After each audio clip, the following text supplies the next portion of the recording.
Taylor debuted the first track from her highly anticipated album Reputation, Taylor's version. The show opened with the song Look What You Made Me Do. Swifties are buzzing, of course, about possible clues on social media, thinking she may announce something at the AMAs this weekend. So we'll just have to wait and see what happens then. The Swiftie squad is going absolutely wild? Just another day in Tavisverse. Here's the tea. Universal Music Group casually drops a post saying, hey, guess what? Look What You Made Me Do just premiered on The Handmaid's Tale, basically confirming the next big chapter of Reputation is finally here. Then, like a magic trick, poof, the post disappears, vanished, deleted, just like your last slice of pizza when no one's looking. Hulu's clip showing the same track also gets pulled faster than you can say shake it off. Naturally, this sparks the ultimate fan freakout, with Swifties turning into full-on detectives, piecing together clues like it's the Swift version of Sherlock. Fans began to flood socials with everything from polite pleas to frantic snake emoji spam, because duh, snakes are the unofficial mascot of the Reputation era, and they're signaling some serious drama here. One fan's basically screaming, "What's going on?" while another is losing their mind over the sudden silence from UMG. The mood? Equal parts suspense and panic, with the whole community basically camping out for answers. Now here's where it gets juicy. May 26th is looming, and insiders are buzzing like crazy because Taylor is nominated for 6 American Music Awards this year. And guess what? The 6th track from Reputation dropped in Season 6 of The Handmaid's Tale. Coincidence? No, Swifties aren't buying it. This looks like a full-on Swift-coded countdown, and the speculation train isn't stopping anytime soon. This whole saga screams classic Taylor. You know, those sneaky surprise drops and cryptic hints that keep fans glued to their screens. Whether this UMG post was a whoopsie or a perfectly planned teaser, it's only fanned the flames. Let's slide over to the NFL sidelines, where Travis Kelce's love life is stirring up more buzz than a swarm of bees at a picnic now. So the guy starts dating Taylor, and suddenly, folks are all like, whoa, Kelce's stats took a nosedive in 2024. Must be all those Taylor-fueled distractions. But hold up. Former Dallas Cowboys QB turned NFL analyst Tony Romo steps in with a reality check that's smoother than a touchdown pass. Romo basically says, nope, this dude's not out partying harder than ever. In fact, he's probably chilling more than he did back in the day. Imagine! The guy's now going to dinners that get snapped left and right because paparazzi have apparently set up camp outside every restaurant Taylor and Travis hit. But Romo paints a picture of Kelce acting like a married man, doing the adulting thing, just having a quiet dinner with his superstar girlfriend. Pretty normal, right? Except the media blows it up like it's the Super Bowl every time. So yeah, all those overseas trips and glitzy nights out that get leaked, they make it seem like Kelce's living it up 24/7, but insiders say he's actually way less wild than when he was flying solo. Back then, nobody bothered snapping pics when he was out with the guys, but now, every move he makes with Taylor gets a headline. Romo's point? People love to jump to conclusions, assuming Taylor's presence means distractions and drama. But if you actually look at the stats and lifestyle closely, Kelce's relationship might be more of a win than a loss. Sure, his on-field numbers dropped, but Romo isn't buying the Taylor distraction narrative. Instead, he hints that having a mega-famous girlfriend could actually be a stabilizing force, not a party crasher in Kelce's game plan. But stabilizing or not, nothing could prepare fans for what hit the gram next. So picture this. Travis, fresh out of a sweat-drenched workout in Miami, decides to cool off by peeling off his shirt near his car, like any dude just trying to breathe after leg day. But boom! Cue paparazzi. And just like that, the internet is in shambles over one very hairy situation. Literally. Turns out as he strips down, the world gets a surprise peek at a peculiar back hair pattern that got people speculating wilder than a conspiracy TikTok thread.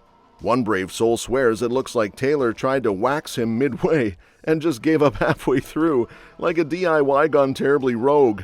Another said it gave them a jump scare, and yeah, the third pick apparently had people reaching for holy water and a therapist. But hold up, not everyone's being a keyboard warrior. Some fans come through swinging, defending Travis like he's the final rose on The Bachelor, and they're not holding back. They're jumping into the comment section like it's their full-time job, ready to defend him like their lives depend on it. They're like, y'all really acting like you've never seen body hair before? And honestly, the way they say it, you can feel the eye roll through the screen. Then there are the ones dropping truth bombs with sniper-level precision, saying things like, some of you have clearly never dated an actual grown man. And just letting that sit there, marinate, and hit where it hurts. And honestly, no lies detected. There's also a whole wave of folks who are drooling over it, calling back hair tempting and praising Kelsey for not folding under society's weird pressure to be waxed like a dolphin. They're giving major applause for the natural look, turning this whole mess into a full-on body positivity moment. And let's not forget the real MVPs, those who point out the bald patches are probably from years of football gear chafing his back like sandpaper. Apparently, hockey players rock the same patchy situation, so this isn't even a scandal, it's basically a sports badge of honor. Still, somewhere in all this, deux mois drops in like, relax people, and honestly, they're not wrong. Meanwhile, in an office far, far away, some NFL execs are cooking up the most chaotic Thanksgiving recipe ever: turkey, touchdowns, and Taylor. That's right. The Chiefs are crashing the Cowboys party this Turkey Day, and apparently Taylor Swift is partly to blame. Or thank. Depends on whether you stan or can't stand the Kelsey Swift takeover.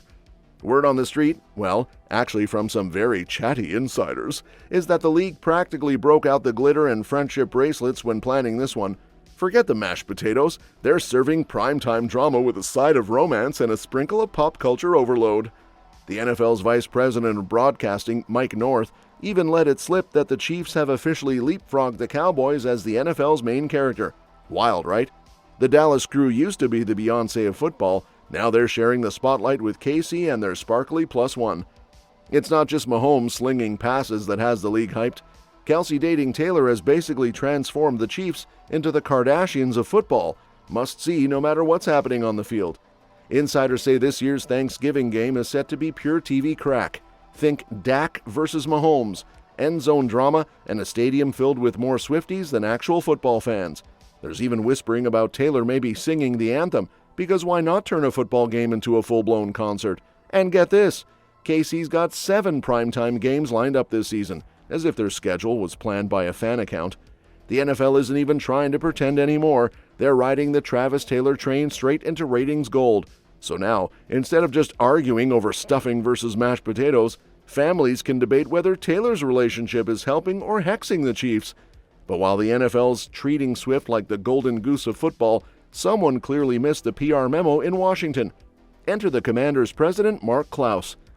Picture this. Washington's all hyped about this shiny new $3.7 billion stadium they're hoping to plop right in the middle of D.C., with a roof so fancy it could probably launch into orbit. And guess what the first reason their president blurts out for why it's such a game changer? Not Super Bowls, not Final Fours, not even Beyoncé. Nope, Taylor freaking Swift.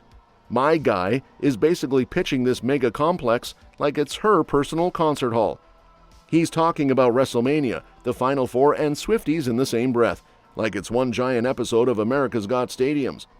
And while he's daydreaming about Taylor belting all too well under a domed roof, Commanders fans are in the comments having a collective meltdown.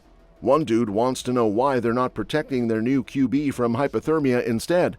Another is convinced DC doesn't even like Taylor Swift, which, let's be honest, might just be pure denial at this point.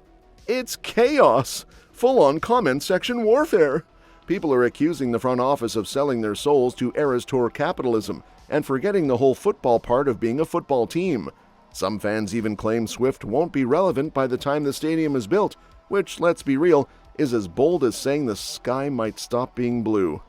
But hey, Klaus is sticking to the economic stats. Insiders say Swift's tour leaves cities swimming in cash like it's a pop-themed Scrooge McDuck vault.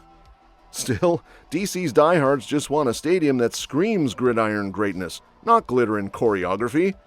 Time will tell how this one flows. That's all for this video. We'll see you on the next one.